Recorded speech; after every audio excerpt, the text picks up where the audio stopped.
Yo, what's up, everybody? It's your boy P Doug, aka Jellybean Killer here, and I wanted to start my new series with Dead by Daylight for beginners because I am a beginner as well. I did play Dead by Daylight on PS4 about 2 years ago, and I just started playing. I've probably been playing for a solid 2 months again now, so I've been trying to regain my IQ and everything like that. But basically, I wanted to start this series for anybody who had considered getting back into Dead by Daylight, or you played it in the past like I did, and you just want to get back into things. Currently, right now, I'm Red Rank 2, so I will be playing against some Red Rank survivors here in this gameplay. I am by no means a decent killer, and I feel like there are so much room for improvement. I'm playing one of the hardest killers right now in the game as Oni, but I'm going to try to explain to you guys my mindset into every game and how I try to play my killer as an aggressive playstyle. Oni is one of the hardest killers in the game simply because his demon dash, which you will see is his power. It is very hard to control because I'm a controller on PC. I'm not playing with the mouse and keyboard, so it's very hard for me. Strafing is not that hard, but flicking when I'm turning corners.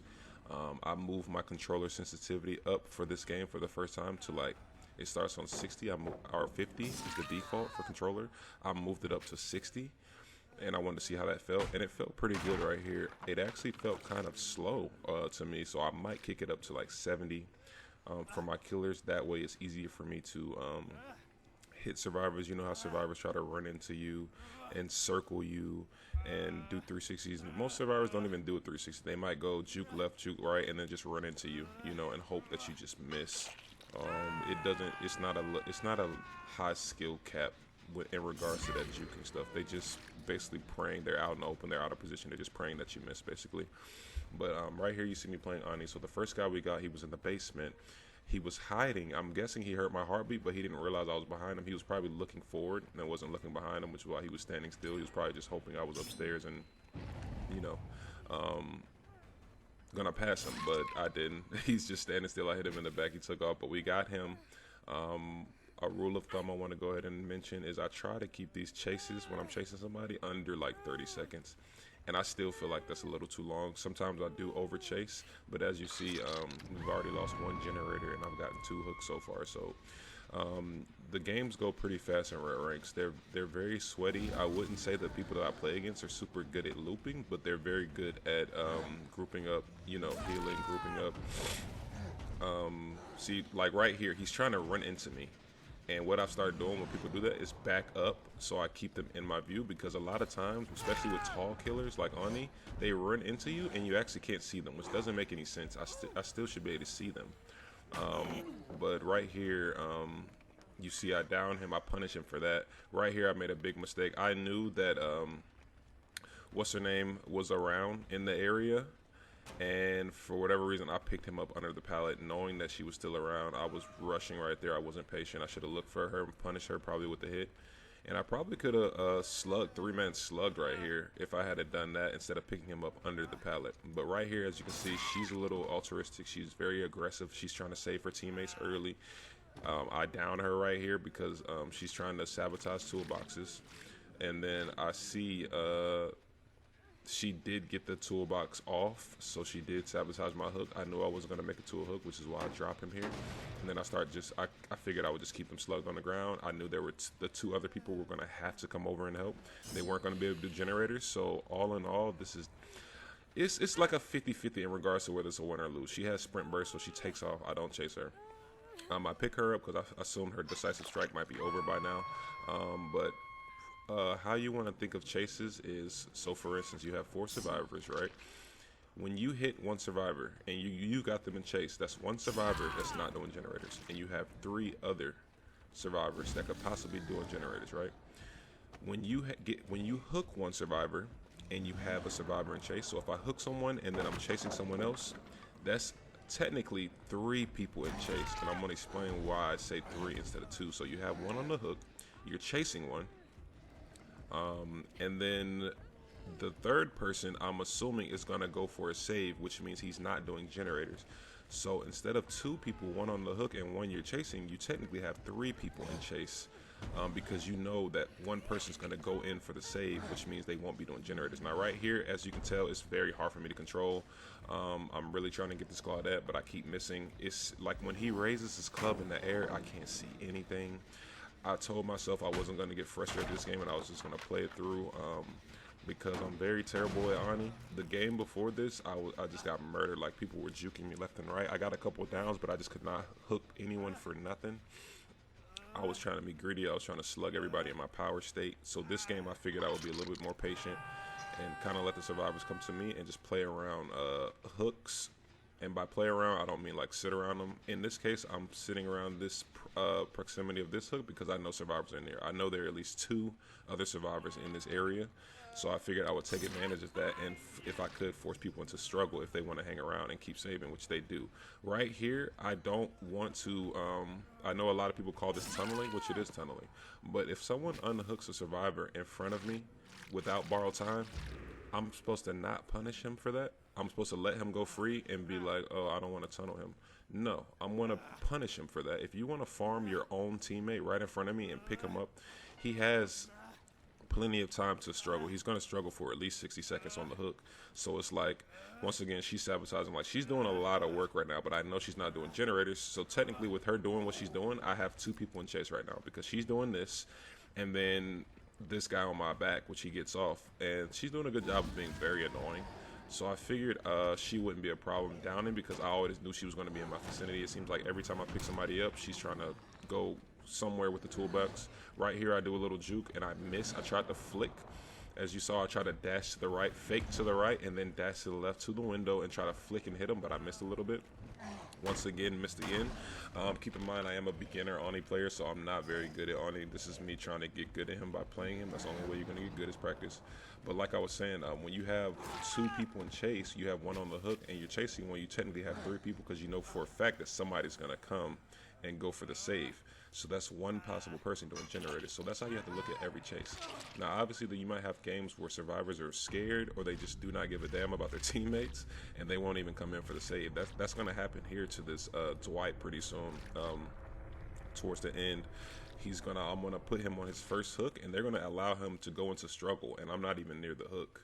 I'm literally just running around looking for people. I'm forcing people off generators, making them run, but no one goes to get Dwight. He goes into struggle, and as you know, when you go into struggle, that basically counts as 2 hooks. So if I put you on the hook one time, then you go into struggle, that counts as 2 hooks, and 1 more hook and you're dead. So right here, these teammates, I would say they're doing a good job of being altruistic, but it's not working out in their favor. They're actually helping me out because, as you know, when I have a hurt player and they just run around constantly, whether they're helping people on a hook or, you know, just running in the vicinity trying to distract me so somebody else can get off the hook, if they're hurt and doing that, they're just giving me my power for free because I collect blood orbs off the injured survivors. So as you see, all these blood orbs right here, I should have just collected. Okay, I did collect them.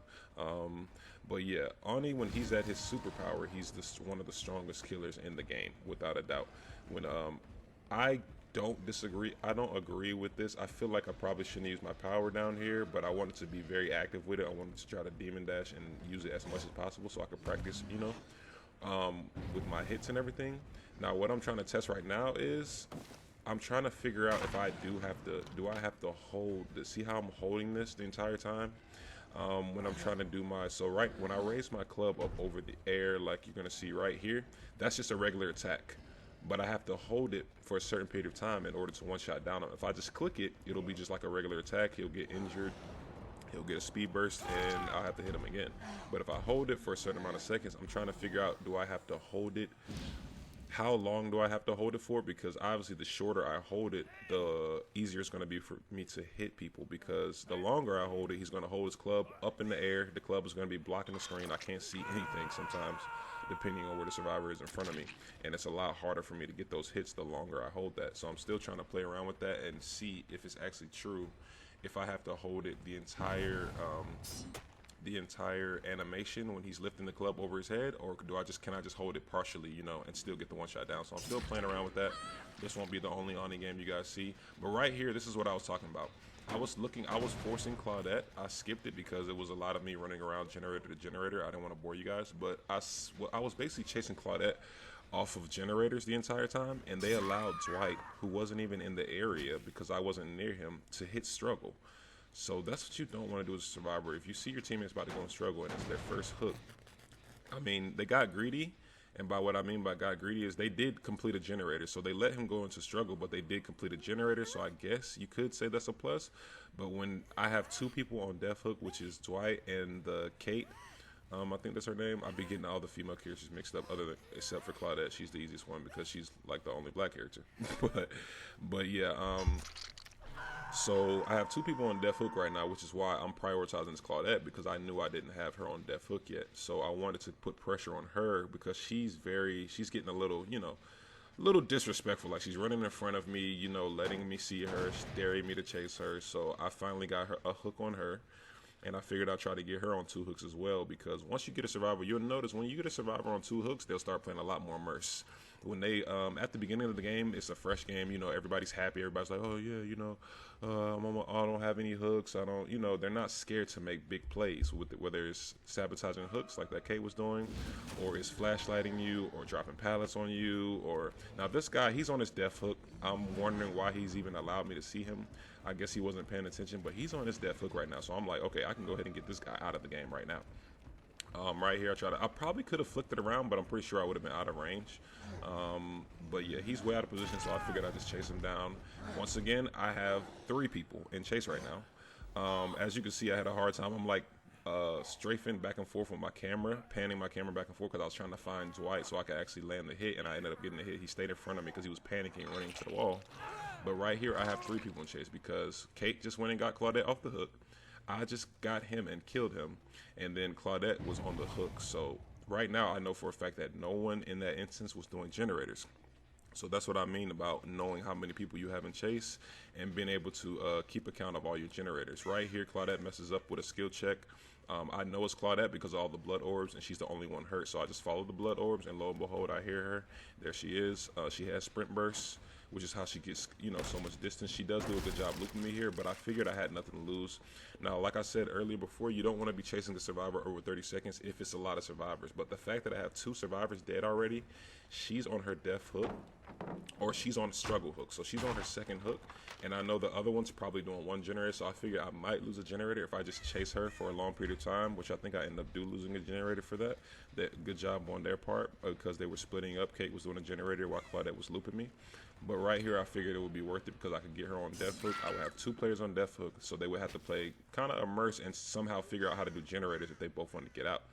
Now, she looped me for a little minute. I do down her.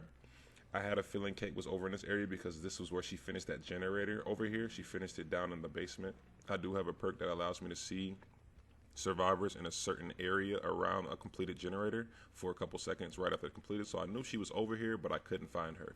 And I figured she would be running back to Claudette. So I came over to check just to see if I could find her. I couldn't find her. I really didn't look very hard, but I couldn't find her. But so I go back over to Claudette to hook her because I figured Kate was being very altruistic, and I felt like right here she wasn't gonna let Claudette die. She could be selfish and let Claudette kill herself, or Claudette could just kill herself on the hook. So it's kind of risky putting somebody on the hook when it's only one other person left because they can get the hatch for free if they already know where it is. But I figured, I can give her a shot at the hatch. Kate was very annoying, but she played a good game, so I don't mind giving her a shot at the hatch if Claudette actually kills herself. But Claudette didn't kill herself, so I figured I would run over to the opposite end of the board to check that generator. And when I came back, lo and behold, Kate is here getting the hook save. She was really late. She really could have got it a lot sooner. Like right when I came back to the hook to check it, I saw scratch marks. So I knew the game was over at this point. I downed Kate immediately, and I knew all I had to do was clean up Claudette. Now, the only reason Kate escapes here is because I couldn't find her. After I downed this Claudette, I couldn't find Kate crawling around anywhere. I couldn't hear her screams. I couldn't hear her. Usually you can hear a survivor when they're in a dying state. You can always hear them making noise when you're near them.